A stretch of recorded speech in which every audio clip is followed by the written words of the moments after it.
Bonsoir Jean-Paul Kimonio. Avant d'entrer dans le vif du sujet, je vous propose de regarder ce reportage au Rwanda. Au lycée, dans les cours d'histoire, le génocide de 1994 est enseigné. Thaïs Brook nous raconte. À quelques jours des examens nationaux, l'équivalent du bac au Rwanda, les élèves reviennent sur un sujet central du programme d'histoire, le génocide de 1994. Qui peut nous dire qu'est-ce que c'est que le génocide? Le pays pense encore ses plaies. Alors que toute la société a été touchée à divers degrés, l'enseignement du génocide revêt un caractère particulier. Depuis 2016, cette période de l'histoire est devenue une discipline transversale abordée dans tous les autres cours. C'est un sujet très sensible compte tenu de l'histoire de ce pays. C'est la raison pour laquelle cela doit être étudié précisément, avec une attention spéciale lorsque nous abordons l'enseignement du génocide. Alors que les manuels de l'Ancien Régime divisaient, les nouveaux programmes veulent promouvoir l'unité. D'ailleurs, les élèves ne savent plus faire la différence entre Hutu et Tutsi. On ne nous a pas appris ça, mais je pense que nos parents qui ont vécu pendant cette période peuvent toujours savoir qui est qui. Mais c'est une bonne chose qu'ils n'apprennent pas cela à leurs enfants, parce que maintenant, il est impossible de dire si tu es un Tutsi, si tu es un Hutu ou un Twa. Ça veut dire que nous sommes toujours unis, parce qu'on n'a pas enseigné la division à notre génération. La nouvelle génération porte en elle l'espoir de tout un pays. Que la haine de l'autre ne fasse plus partie du vocabulaire des Rwandais. Alors Jean-Paul Kimonio, vous êtes politologue, conseiller spécial de Paul Kagame. 23 ans après, est-ce qu'on peut dire que le génocide des Tutsis structure toujours la société rwandaise pour le meilleur et pour le pire? En partie seulement. Mais justement, le succès de la reconstruction, justement, c'est d'essayer de dépasser le génocide.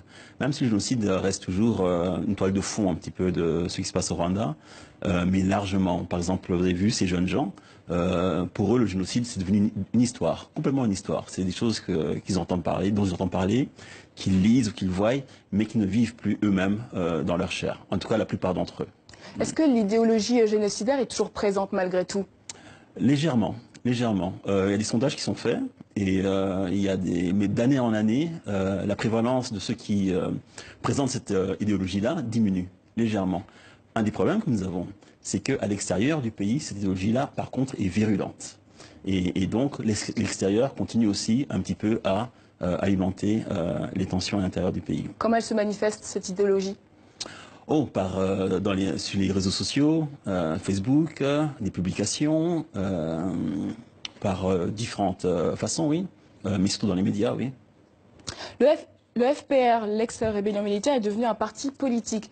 Il contrôle aujourd'hui tous les rouages du pays. Est-ce que le FPR n'est pas devenu un parti-État? Non, c'est pas un parti-État, parce qu'il y a le FPR, mais le FPR fait partie d'une coalition.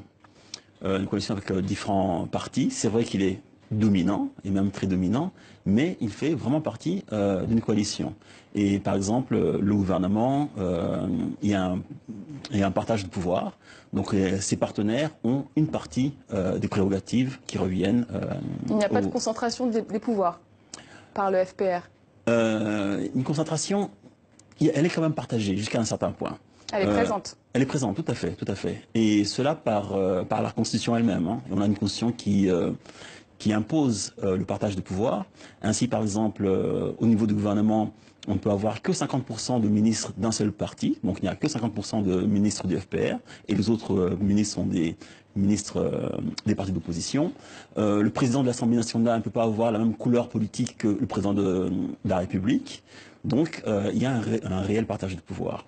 Est-ce que finalement le modèle rwandais ne sacrifie pas la démocratie, les libertés publiques sur l'autel du développement? Ça dépend de ce qu'on entend par démocratie.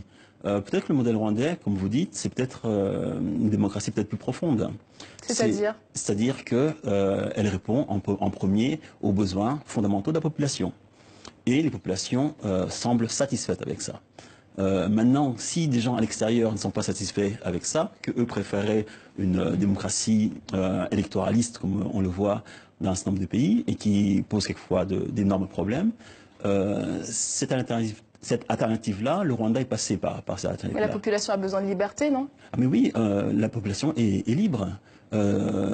libre, totalement libre. Maintenant, au niveau politique, en tant que tel, le jeu politique est très encadré, effectivement.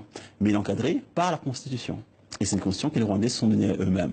Mais vous savez, hein, quand on a vécu ce qu'on a vécu, on fait un peu attention à ce qu'on fait. On ne laisse pas les choses aller n'importe comment. Et je pense qu'il y a un fort consensus au Rwanda pour que cette situation-là perdure. Même si à l'extérieur, on est l'objet de critiques très virulentes, à l'intérieur du pays, les gens sont plutôt satisfaits. Autre chose aussi, il y a, comme vous avez dit, le développement. Mais ce n'est pas l'un contre l'autre. En fait, le processus politique qui est au Rwanda, avec ces restrictions qui sont légales et constitutionnelles, ce sont elles qui permettent les résultats d'exister. Ce n'est pas développement contre démocratie. Non, c'est une certaine forme de politique qui, elle, permet au contraire maintenant d'avoir des résultats importants. On va revenir justement sur le jeu politique. Le pouvoir est accusé de bafouer la liberté d'expression, de réprimer toute opposition. L'opposante Diane Wirigira est en prison pour incitation à l'insurrection. Je vous propose de l'écouter. Et on réagit tout de suite après. Les seules personnes qu'on entend sont celles qui encensent le régime. Il n'y a rien de mal à complimenter le gouvernement, mais il y a une catégorie de Rwandais qui a besoin d'autres points de vue, besoin de s'exprimer. Donc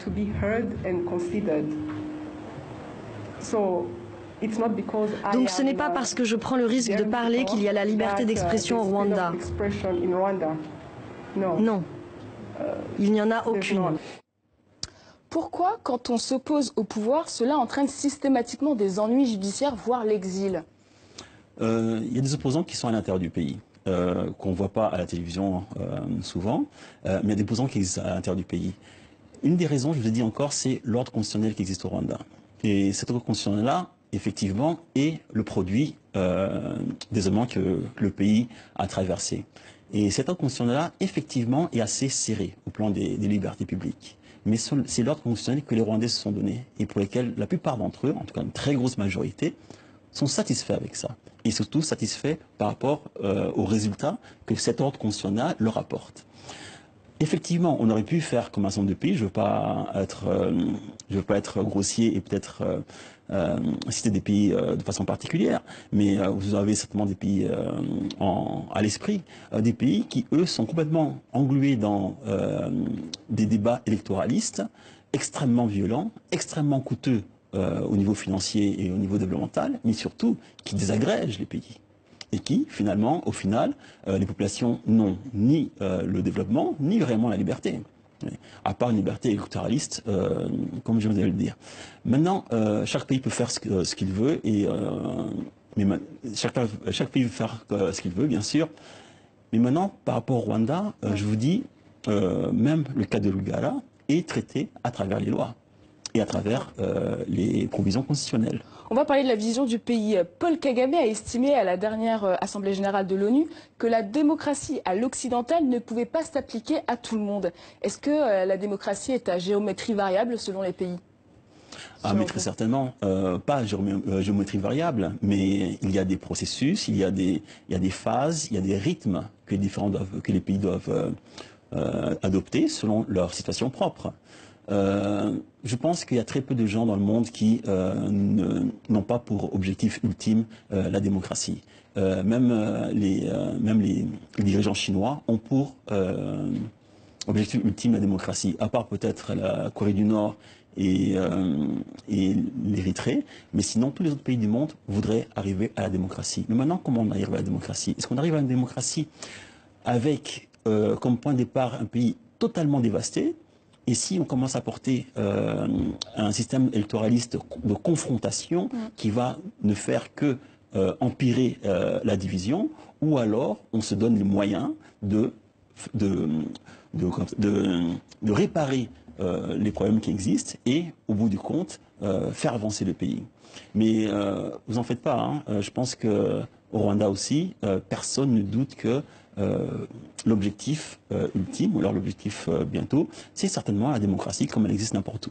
Est-ce qu'au nom d'une histoire particulière comme le génocide des Tutsis, on peut prétendre à un relativisme des libertés publiques et de la démocratie? On se donne les moyens pour les fins que l'on veut. tout simplement. Ce débat-là, très idéologique finalement, c'est un débat idéologique. Le Rwanda essaie de le dépasser ou alors de passer à côté. Le Rwanda a regardé la situation qui était la sienne.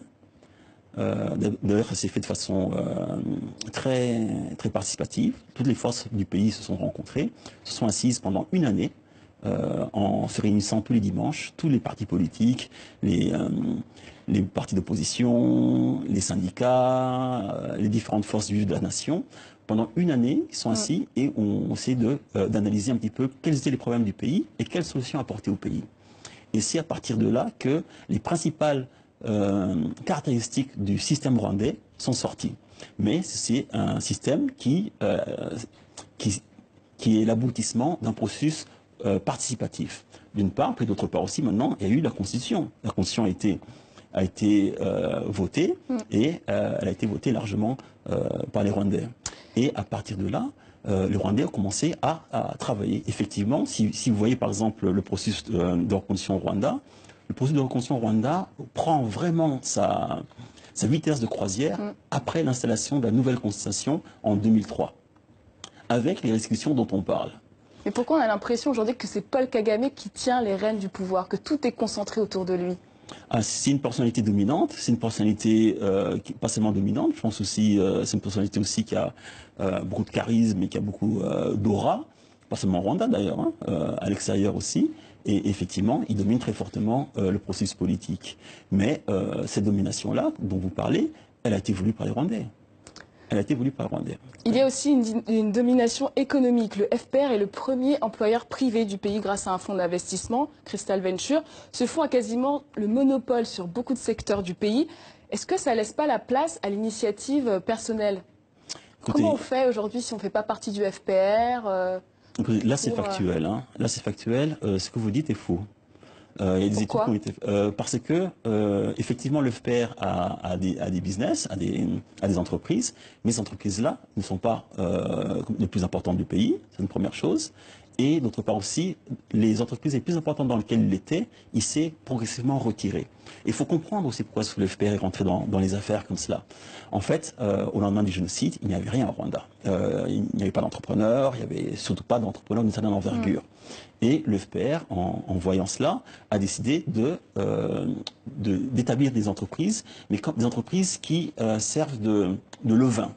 Ils vont dans un secteur, développent ce secteur-là, et ensuite, au bout d'un certain moment, se retirent, en vendant notamment leur part de façon publique. Ça a été le cas, par exemple, de la téléphonie mobile. C'est une compagnie du FPR qui a amené la téléphonie mobile, qui ne serait jamais arrivée au Rwanda autrement. Et mais aussi le cas pour un certain nombre d'autres... Donc le FPR domine bien la vie économique? Non, ne domine pas. Parce que là, maintenant... à un moment, effectivement, il a dominé, mais là maintenant, il se retire de plus en plus. Je vous dis, il y a des études qui ont été faites, hein, que ce soit la Banque mondiale, par exemple, qui a sorti un rapport dans lequel elle a fait une étude au niveau des secteurs. Elle a pu montrer que les entreprises du FPR n'étaient pas dominantes de façon indue. Il y a des chercheurs, notamment britanniques, qui ont fait des études assez approfondies sur la question, qui effectivement disent que ces entreprises-là ne sont pas dominantes en tant que telles. Et la plupart aujourd'hui jouent le jeu de la libre concurrence. Maintenant, elles sont fortes. C'est vrai qu'elles sont fortes. Alors, on va parler d'autre chose. Aujourd'hui, environ 40% du budget du Rwanda vient de l'extérieur. Or, Paul Kagame rejette toute ingérence dans les affaires de son pays. Est-ce que ce n'est pas un paradoxe? Oui, c'est un paradoxe. D'une part, je vais vous reprendre, ce n'est plus 40%. D'année en année, ça diminue. Aujourd'hui, ça doit être aux environs de 30%. D'accord. Mais il y a 10 ans, c'était 50%. Voilà. Donc il y a 5 ans, c'est peut-être 40%, mais aujourd'hui, c'est 30%. Ça reste quand même important.